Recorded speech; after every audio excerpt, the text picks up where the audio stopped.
So we got a lot to talk about that happened this week, from the Assassin's Creed Shadows previews to other Assassin's Creed Shadows news, and more PlayStation games having incentives on PC, and a lot more to get into, but let's go ahead and get into it. Okay, first off, let's start with the previews for Assassin's Creed Shadows that did go up on January 23rd. And here's a brief roundup of some of the media publications who gave their thoughts.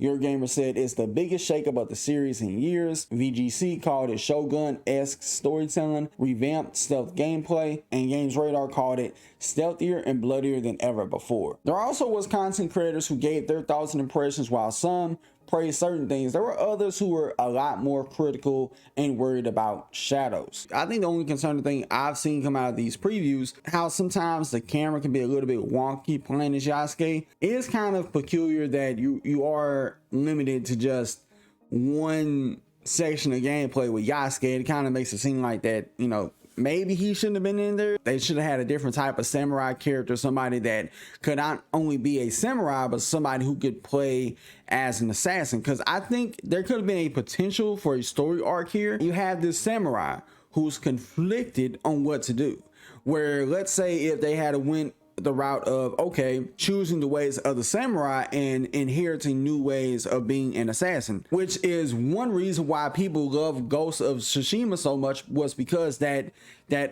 conflict of being a ghost or being a samurai, it was kind of playing out in full force in that game. I think that potentially would have made for probably more interesting gameplay, where you could play as a samurai but also play a little bit more stealthier if you was playing as a character that had that inner conflict of, do I want to be a samurai, stay true to my code, or do I want to inherit the creed? Like, that would have been interesting to see play out, not only in terms of storytelling, but in terms of gameplay. It seems that Shadows is being censored in Japan due to beheadings and limb amputation, which I have seen throughout the course of these previews, and it looks pretty good to me. Like, it's very gory, it's brutal, almost about a little bit more brutal from what it seems in Valhalla was, in a sense. Now, because of these changes, the game will be given a Z rating, which the equivalent of an 18 by Japan's Computer Entertainment Rating Organization, or CERO for short. Quote, regarding differences in content between the overseas North America, Europe, and Japanese versions of Assassin's Creed Shadows, the version sold in Japan of Assassin's Creed Shadows CERO Z will have some differences in in-game content in order to comply with the regulations of the certification organization. The option to switch amputation on/off from the game settings has been removed, and amputating the neck and limbs of enemies during gameplay is not always impossible. In other words, all versions of the game have the ability to turn off more graphic violence, but in Japan, these options will be locked down, and limbs will always remain attached. There are other changes too. Ubisoft has altered the amputated surface of the body, presumably to make it less graphic. Quote, the representation of some Japanese voices played in the overseas version, North America and Europe, has changed. The Japanese boss of EA said, what's going on, CERO? You denied our Dead Space a rating because it included a cross sections of severed body parts and internal organs, but there we have both cross sections and insides on display passed off with a 0D 17+ rating. I find this hard to accept. And there has been this online conversation of, oh my God, like, why do you want to play as a black guy killing Asian people? I don't think it's that fucking deep. Y'all need to have a break or two. Y'all need to go outside and touch grass. Because how is it a problem playing as somebody who looks different going around killing Asian people in a video game? But in previous Assassin's Creed games, it was no problem for me to play as a Viking killing my fellow Vikings. It was no problem for me to go around exploring the Greek pantheon and killing a bunch of my fellow Greekmen and other Greek mercenaries. It was no problem for me to play in Assassin's Creed Unity and assassinate my fellow Frenchmen during the French Revolution.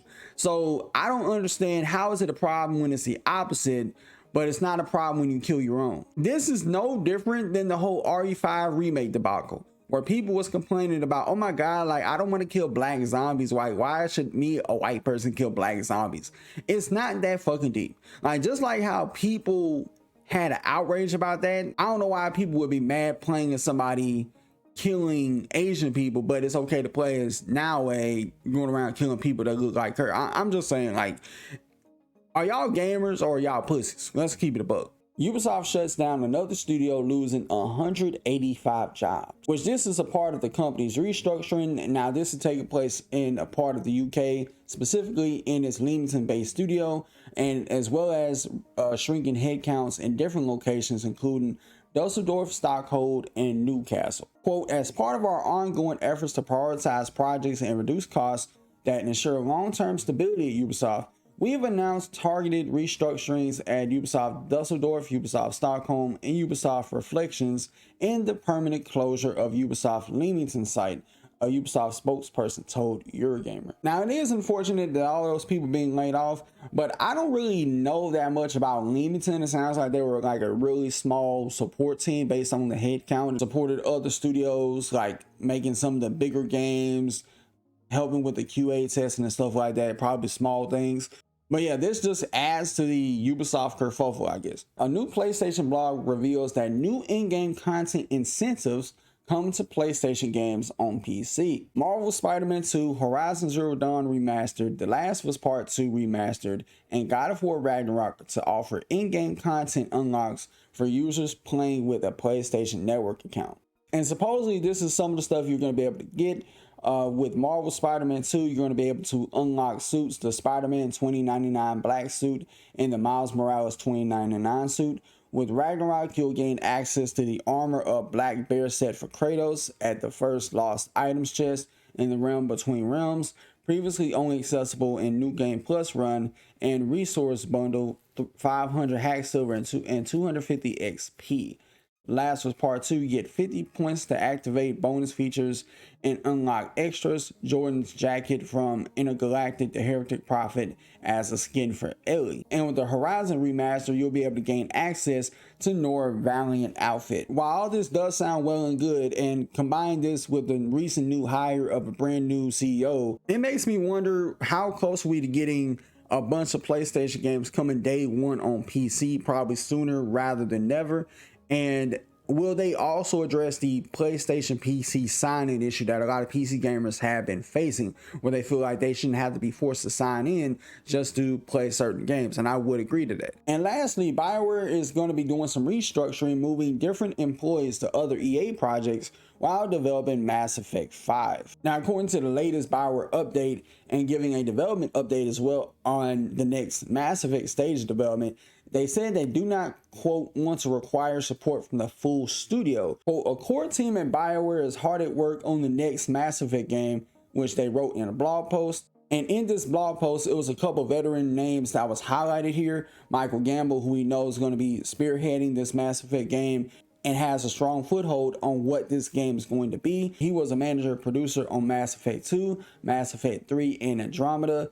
Preston Wadamanuk, the lead designer on the original trilogy, Parrish Lay, cinematic animator for the original trilogy, and Derek Watts, the art director for the original trilogy. Now, that's not that many names left from the original team that brought us all the other games, and it is noted that this is considered a make or break for the company. Even though they have some veteran staff that's going to be working on this game, that's not really a whole lot. And it don't really say who's going to be working on the story, the quest design, and so on and so forth. And it sounds like that those positions will be relatively new people. Now, I don't want people to be like screaming and trying to hit the panic bells, because somebody could be a brand new hire working on Mass Effect 5, and let's say they knock it out the park. We're just not gonna know until we see something. And as part of people trying to say, oh my God, like they're gonna force some type of DEI politics. For y'all people that's worried about DEI politics, y'all do realize that shit's been banned. Like, I don't know if you heard, but it's banned. It's not going to be apparent in the game anymore. Relax. And this is coming from somebody who don't really have a problem with DEI existing. But for ones who do have a problem with it existing, there's a bone for you. I think that BioWare is in the same position that Ghost Games was in before they put out Need for Speed Heat. Because keep in mind, they released Need for Speed Rivals, Need for Speed 2015, Need for Speed Payback, and then Need for Speed Heat. Now, before Need for Speed Heat, with Payback, it was right up there with the second most controversial game that EA released, having a bunch of loot boxes tied to progression in a racing game and having an upgrade system that was tailor-made for cards. The gameplay was very on rails. The police system was stupid. The highlight of the game was it was pretty, and the story was pretty good for what it was. For then with 2015, even though from a gameplay point of view it was pretty solid, the story was very cheesy and corny. It was live action. It was always online, which really pissed a lot of people off. Now, the customization was the highlight of that game, but it still was a mediocre Need for Speed game. And before that, with Rivals, that just felt like Need for Speed Hot Pursuit 2 all over again. And they just, instead of calling it Hot Pursuit 2 remaster or remake, they just said, hey, this is Need for Speed Rivals. We got to slap another name on it, have this generic story of, oh, you are my rival. We are the end of your freedom. I will never stop. We will hunt you down. You'll never catch me. We will not stop. Will make me famous. We are everywhere. You will fail. We will break you. You are my challenge. Our enemy. You are our target. You are my rival. And we've seen how it went after the release of Need for Speed Heat, a game that everybody usually loved. People said, oh, Ghost Games is back. They finally got it right.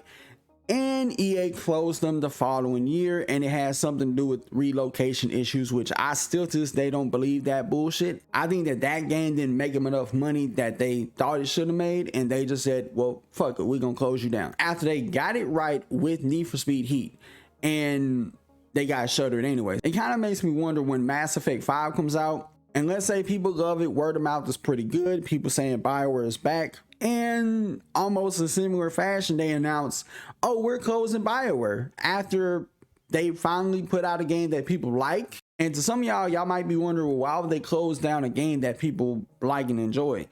Well, they did the same thing with Ghost Games after they put out Heat. Heat was considered their make or break, and according to EA, at least it broke them.